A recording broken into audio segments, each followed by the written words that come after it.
Warahmatullahi wabarakatuh. Nahmaduhu wa nusalli wa nusallim ala rasulihil karim wa ala alihi wa ashabihi ajma'in.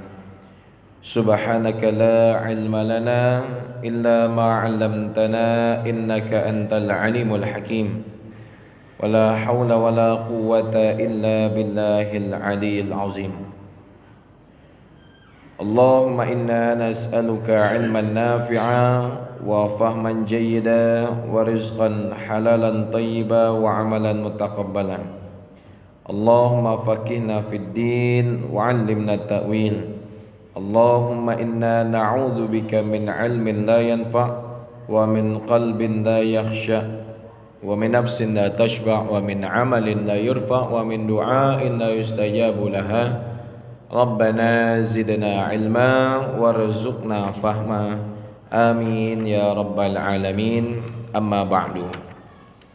Para jamaah rahimakumullah, melanjutkan pembahasan fikih ibadah. Pada pertemuan malam ini kita akan membahas macam-macam sujud di dalam ibadah. Bahwa hukum asal sujud selain yang diperintahkan oleh Allah Subhanahu wa taala adalah haram, dilarang. Dalam kaidah fikih dijelaskan al-aslu fil ibadah at-tahrim. Hukum asal ibadah itu adalah dilarang. Illa dalad dalilu ala halalihi. Kecuali adanya dalil yang menunjukkan kehalalan au jawazihi atau kebolehan ibadah tersebut. Jadi setiap ibadah yang kita lakukan harus berdasarkan dengan dalil, baik dari Al-Quran ataupun hadis ataupun perkataan para ulama atau yang dianalogikan dari keduanya, yaitu qiyas.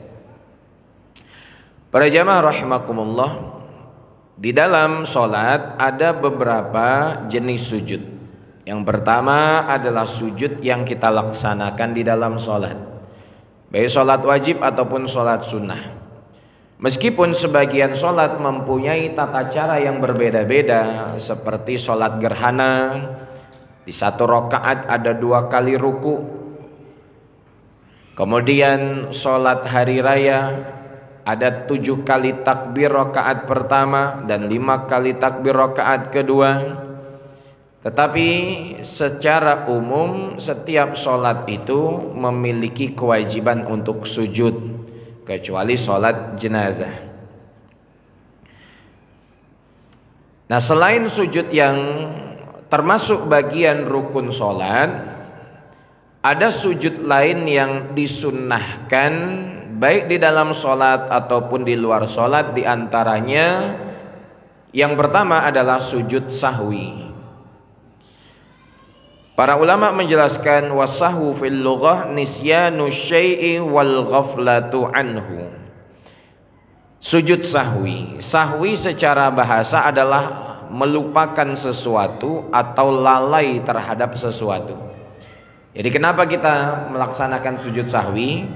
Karena ada satu hal yang sangat ditekankan di dalam sholat, kemudian kita lupa dan meninggalkannya.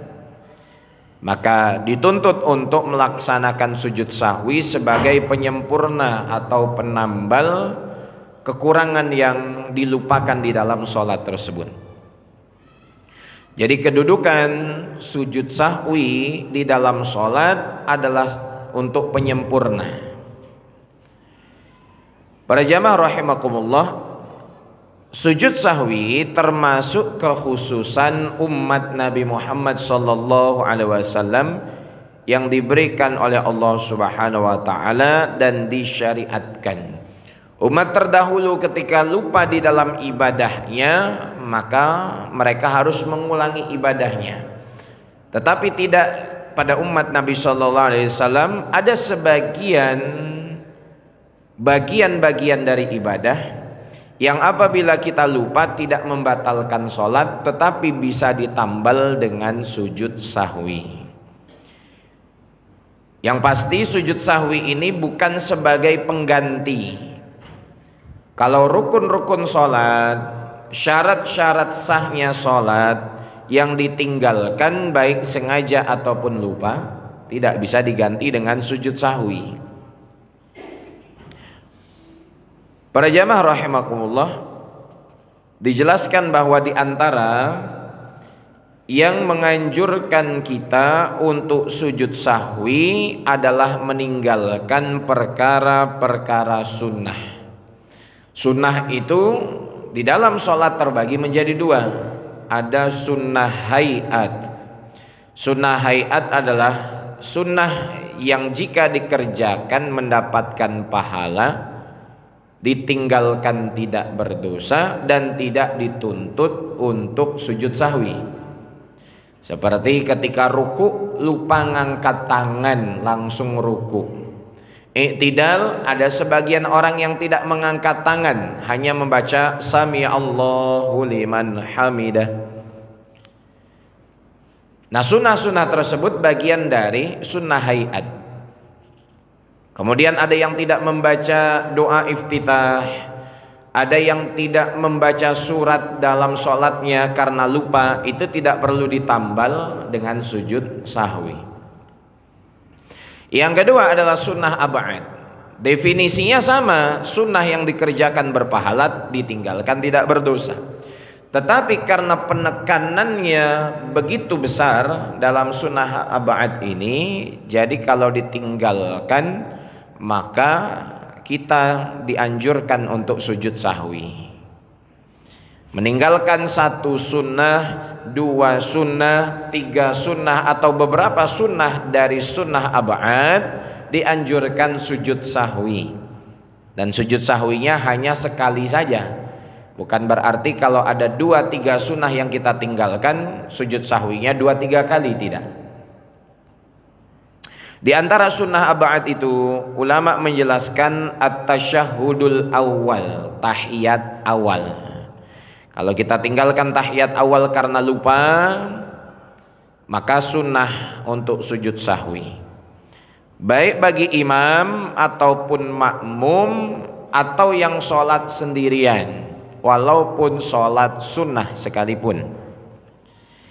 Yang kedua, bersolawat kepada Nabi SAW pada tahiyat awal.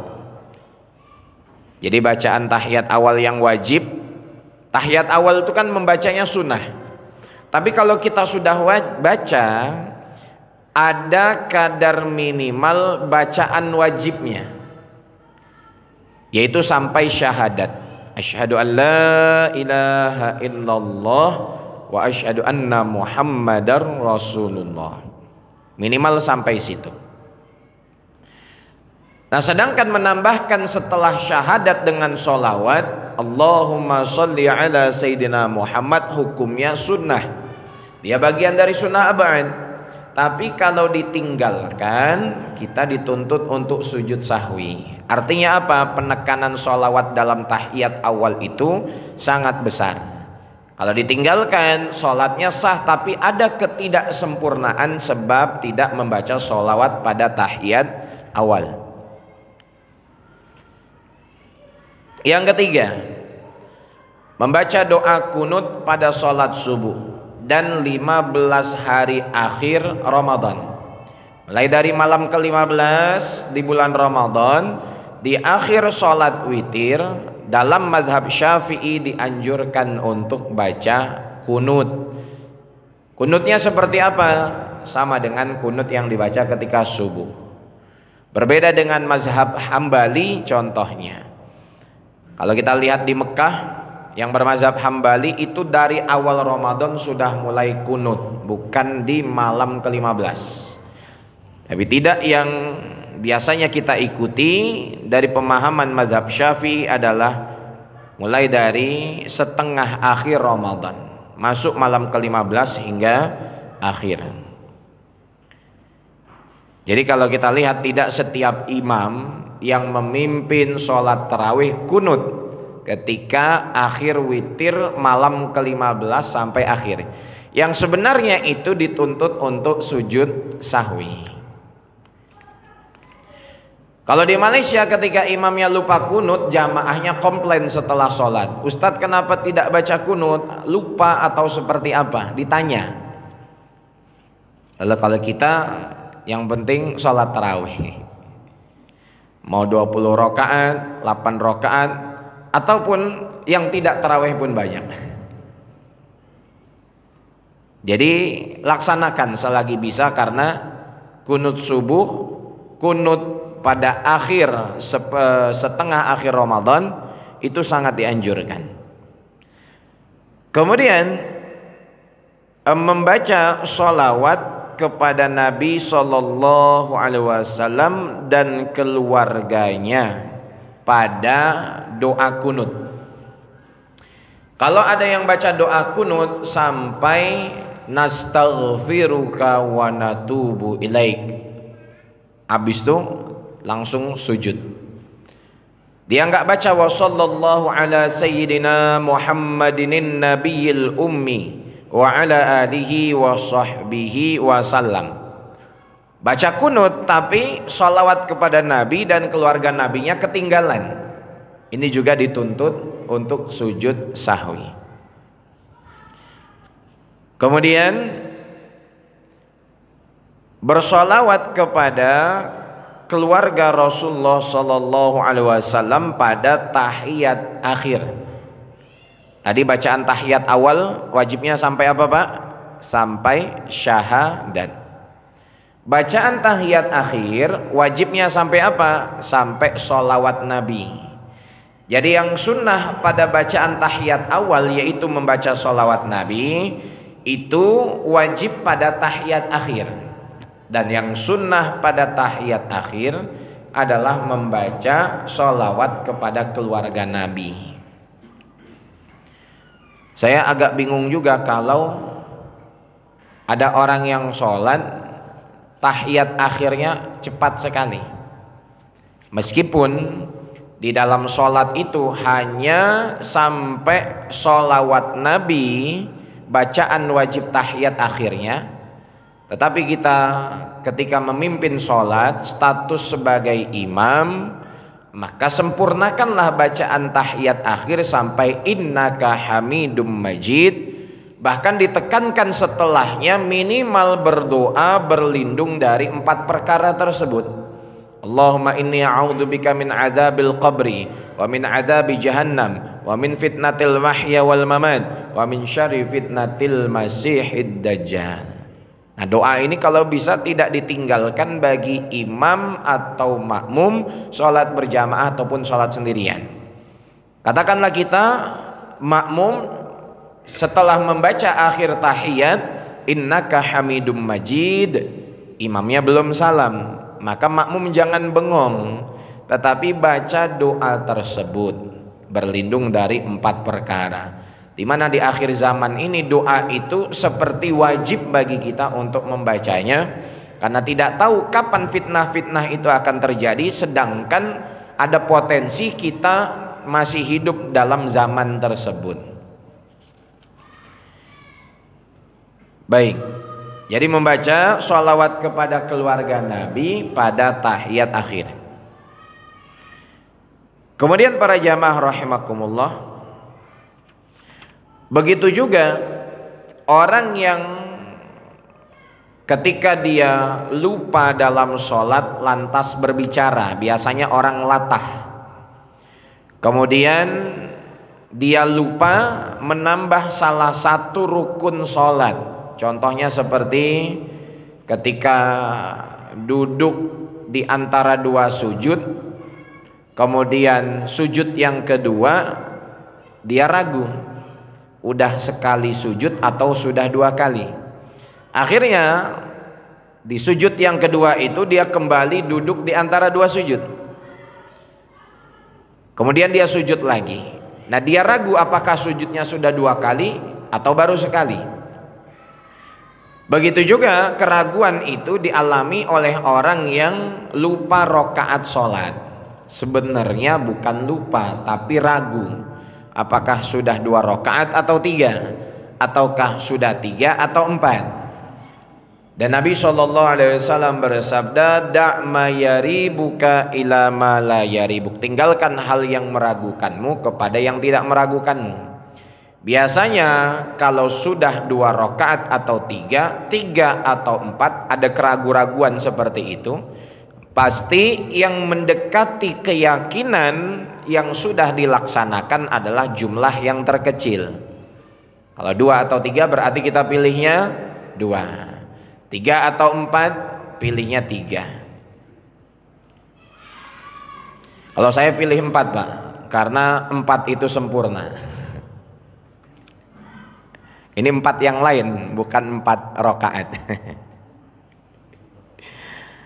Katanya kalau 1 egois, 2 bersaing, 1 egois, 2 musuhan, 3 bersaing, 4 bersahabat. Kalau 5, nikah yang kelimanya nggak sah. Misalnya ada kan kakek nenek kita dulu yang istrinya 9. Nah itu setelah nikah lebih dari 4 pernikahannya tidak sah. Baik, kok jadi nyambung nikah? Ini kan sujud sahwi ini.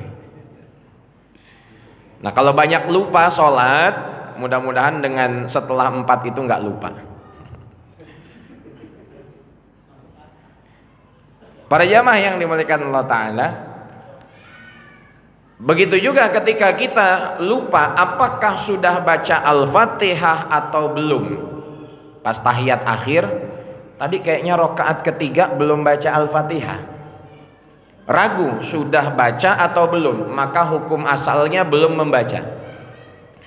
Jadi nanti setelah imam salam kita bangkit lagi tambah 1 rakaat. Dan nanti di akhir ditutup dengan sujud sahwi. Sujud sahwi itu bukan menutup Al-Fatihah yang tidak dibaca atau ragu tadi, tetapi sujud sahwi itu untuk menambal lupa yang kita alami.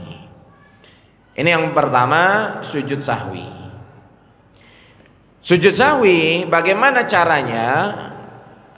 Dalam mazhab Syafi'i, apapun hal yang lupa dari sunnah-sunnah abad, sujud sahwinya pasti dikerjakan sebelum salam. Jadi sujud sahwi itu dalam mazhab Syafi'i tidak ada setelah salam, tapi sebelum salam. Berbeda dari mazhab Hanafi yang memang sujud sahwi dilaksanakan setelah salam.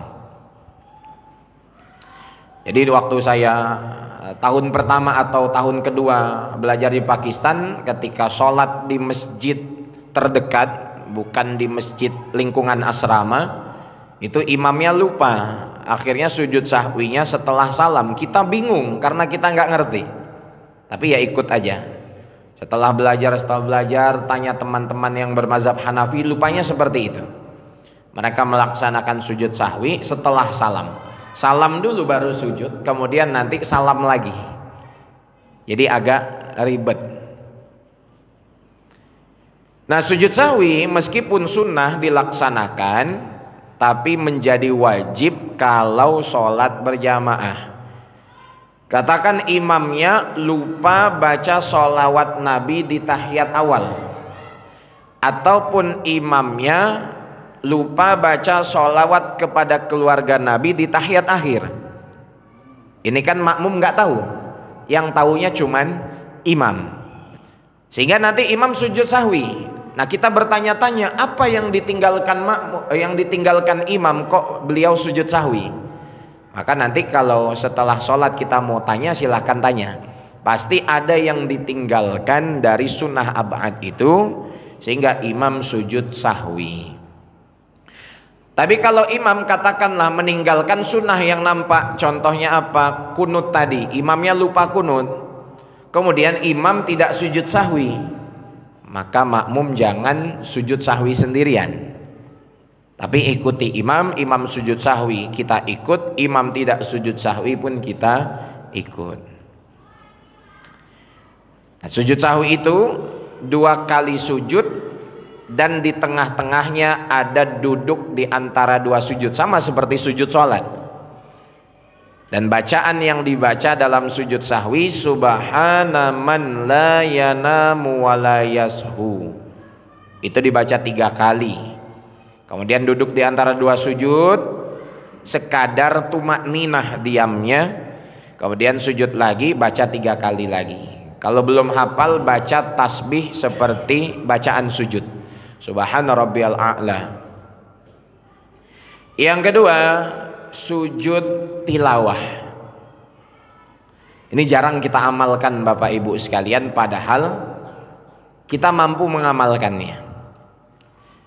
Paling tidak seminggu sekali kita kerjakan sujud tilawah itu, yaitu pada sholat subuh di hari Jumat. Nabi Muhammad SAW membaca surah As-Sajdah pada rakaat pertama dan surah Al-Insan pada rakaat kedua.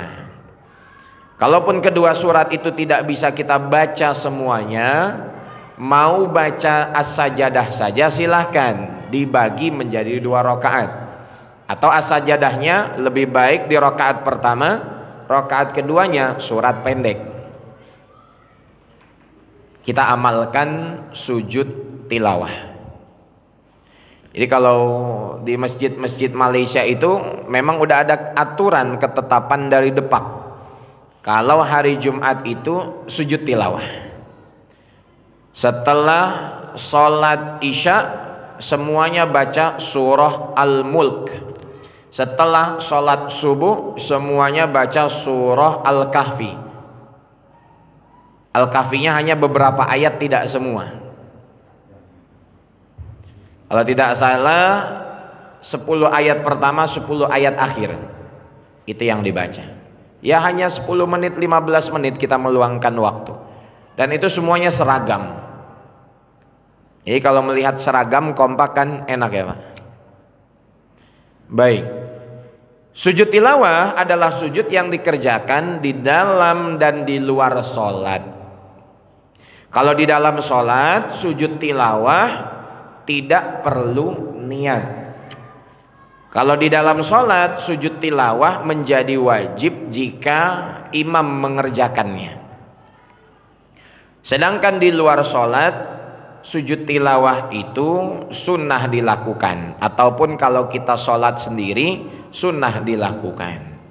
Bagi siapa sujud tilawah itu dianjurkan? Bagi orang yang membaca Al-Quran atau yang mendengar Al-Quran. Contohnya ada acara Isra Mi'raj atau Maulid Nabi, rupanya qori'nya membaca ayat sajadah.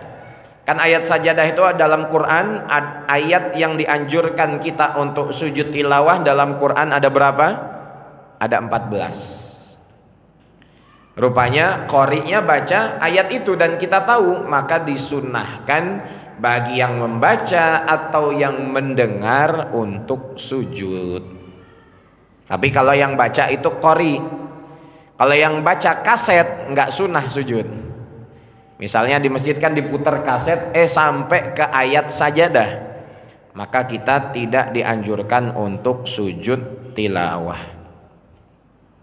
Ada pembahasan sujud tilawah yang detail dijelaskan oleh Imam An-Nawawi di dalam kitabnya At-Tibyan fi Adabi Hamalatil Quran. Adab para pelajar dan pengajar Al-Quran. Para jamaah rahimakumullah, apa syarat-syarat sujud tilawah jika dikerjakan di luar sholat? Jadi syarat sujud tilawah jika dikerjakan di luar sholat itu sama seperti sujud di dalam sholat. Kalau dalam sholat tuh kita apa? Punya wudhu. Kemudian apa? Kemudian menutup aurat. Nah itu juga berlaku di luar sholat. Lagi baca Quran sampai ayat sajadah, kemudian kita letakkan Qurannya dulu, jangan taruh di lantai. Kita letakkan Qurannya, kemudian kita takbir. Yang pertama takbir Allahu Akbar. Pada takbir itulah dalam hatinya niat sengaja aku sujud tilawah. Kemudian setelah takbir baru sujud. Allahu Akbar. Bacanya apa? Sajada wajhiya lilladzi khalaqahu wa sawwarahu wa syaqqa sam'ahu bihaulihi wa quwwatihi fatabarakallahu ahsanul khaliqin. Belum hafal juga Ustadz? Ya udahlah, bacaan sujud aja. Yang penting baca dulu. Baik. Setelah sujud, duduk di antara dua sujud, kemudian salam. Jadi ada salamnya. Sudah sujud tilawah, duduk, assalamualaikum warahmatullahi, assalamualaikum warahmatullahi. Nah begitu juga sujud yang ketiga. Yang pertama tadi sujud sahwi, kedua sujud tilawah, yang ketiga sujud syukur. Kalau sujud syukur itu tidak ada di dalam sholat, pasti dia di luar sholat. Apa yang menyebabkan kita dianjurkan sujud syukur? Satu, mendapatkan nikmat yang besar dari Allah. Dapat uang kaget, tapi bukan 10 juta, 100 juta. Kemudian dapat rumah baru, ataupun motor baru, ataupun dia dapat istri yang solehah, ataupun sembuh dari penyakit yang ganas, sembuh dari penyakit kanker misalnya, sembuh dari penyakit HIV AIDS, dia taubat sujud syukur. Kemudian kita dihindarkan dari mara bahaya atau dihindarkan dari virus penyakit musibah, sunnah untuk sujud syukur. Sujud syukur dilakukan dengan syarat-syarat yang sama seperti sujud tilawah tadi. Jadi dari kita berdiri itu takbiratul ihram, niat sujud syukur, kemudian sujud menghadap ke arah kiblat. Kan kalau sujud tilawah juga jelas di dalam sholat atau biasanya kita baca Quran itu menghadap ke arah kiblat baiknya. Maka ketika sujud tilawah, sujud syukur juga menghadap ke arah kiblat. Kemudian menutup aurat. Kemudian apa? Punya wudhu. Dan terakhir duduk, kemudian salam. Jadi nggak bisa tiba-tiba langsung sujud syukur nggak ada wudhu, ataupun sujud syukur tapi terbuka auratnya. Contohnya apa? Pemain bola. Pemain bola itu kan habis ngegolin, ada yang karena mungkin Islami ya kan, dia tiba-tiba sujud, tapi sujudnya entah ngadep kemana, kemudian pahanya pun kelihatan dan belum tentu ada wudhu. Itu bukan sujud syukur. Kemudian juga ada sebagian orang yang habis sholat wajib, setelah sholat wajib dia zikir, doa, sebelum pergi tiba-tiba sujud. Ada 1-2 orang yang selalu mengerjakan demikian. Mungkin di setiap masjid ada rasanya. Habis sholat wajib, zikir, doa, sebelum dia pergi sujud langsung pergi. Kalau yang dilakukan itu sujud syukur, tidak ada takbir, tidak salam, maka bukan sujud syukur. Sedangkan hukum asal sujud itu dilarang kecuali yang diperintahkan oleh Allah. Nah, bagaimana sujudnya para malaikat ke Nabi Adam? Nah, apakah itu diperintahkan Allah? Iya, tapi bukan dalam rangka ibadah, dalam rangka memuliakan ilmu yang ada pada diri Nabi Adam. Jadi malaikat diperintahkan Allah, mereka semua sujud di hadapannya. Baik, ini diantara jenis-jenis sujud yang penting. Jadi kita amalkan jamaah sekalian. Dan Al-Quran sekarang itu sudah mudah, ada tanda untuk ayat-ayat tilawah tadi. Biasanya tandanya kalau enggak tanda hitam besar atau seperti tanda kubah masjid atau menara masjid, ada 14 tempat ya, detail ayat-ayatnya bisa kita lihat di dalam kitab At-Tibyan fi Adabi Hamalatil Quran yang ditulis oleh Imam An-Nawawi. Nah, itu diantaranya Bagaimana kita bisa mengamalkan sunnah ini? Kalau nggak bisa baca ayat sajadah setiap minggu di hari Jumat, maka amalkanlah mungkin 1 bulan 2 kali atau 1 bulan sekali, agar kita dapat keutamaannya dari sujud tilawah tersebut dan membaca ayat sajadah, surah as-sajadah pada sholat subuh hari Jumat. Baik, kalau ada pertanyaan dari jamaah sekalian terkait materi seputar sholat yang mampu saya jawab, wallahu ta'ala a'lam bishawab. Nah, nanti baru minggu depan kita training ya Pak. Kita training untuk apa? Untuk rukun-rukun khutbah. Apa rukun khutbah Jumat? Apa syarat sah khutbah Jumat? Itu kita sampaikan pada pertemuan yang akan datang. Silakan kalau ada yang mau ditanyakan.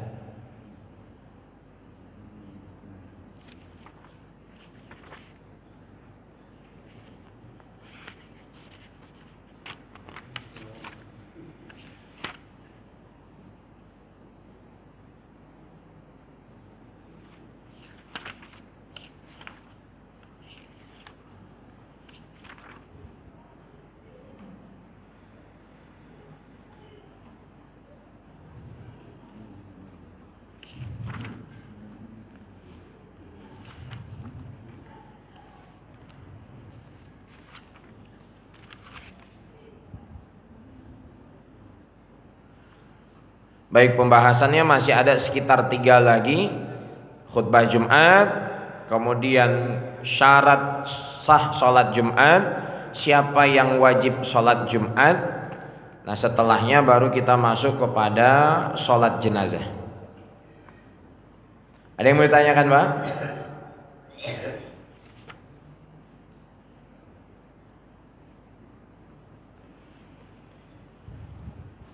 Tumben ini, belum sarapan, belum ngopi.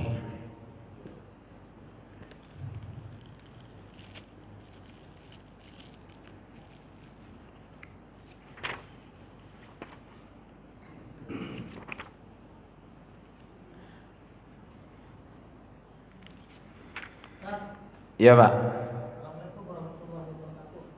Waalaikumsalam warahmatullahi.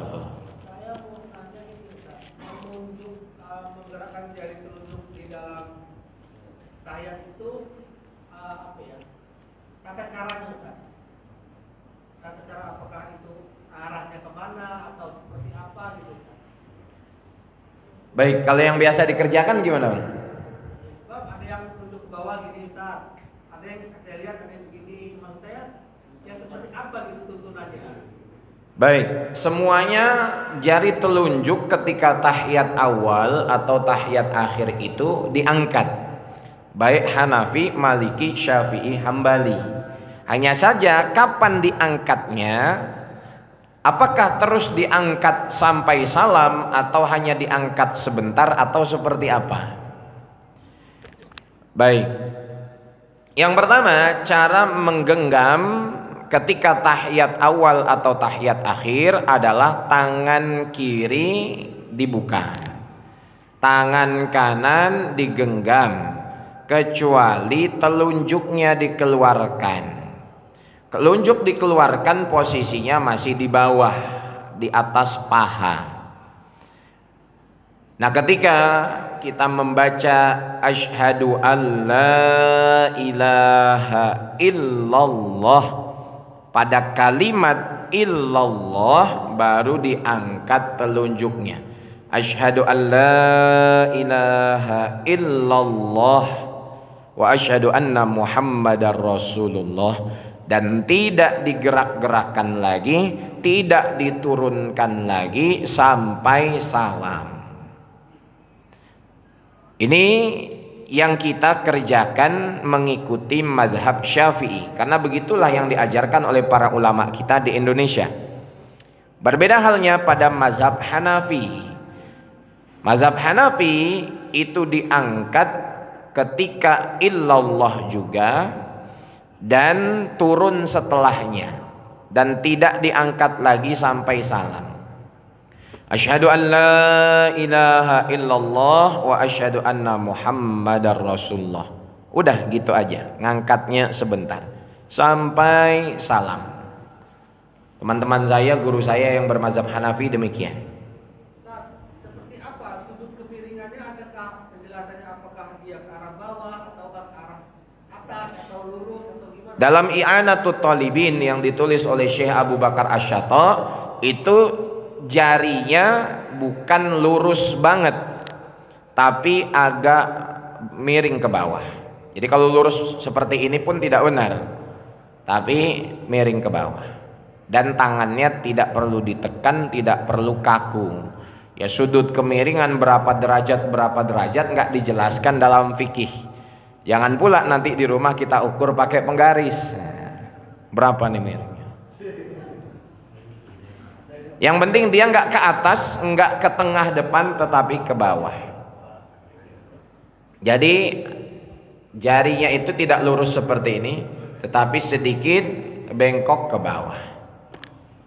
Asyhadu an la ilaha illallah wa asyhadu anna Muhammadar Rasulullah. Jadi seperti ini.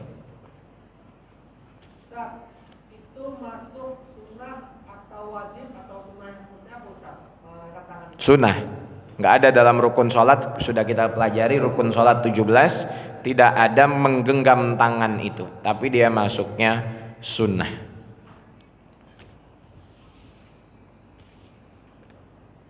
Ada yang lain nggak?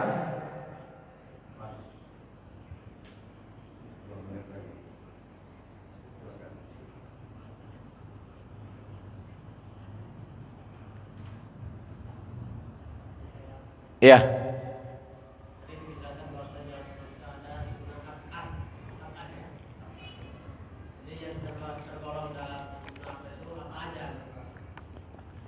Yang tadi kita bahas tadi apa aja? Tahiyat awal, tahiyat awal, sholawat Nabi pada tahiyat awal, sholawat kepada keluarga Nabi pada tahiyat akhir, doa kunut ketika subuh dan setengah akhir Ramadan, membaca sholawat kepada Nabi dan keluarga Nabi pada doa kunut. Itu semua adalah sunnah ab'ad.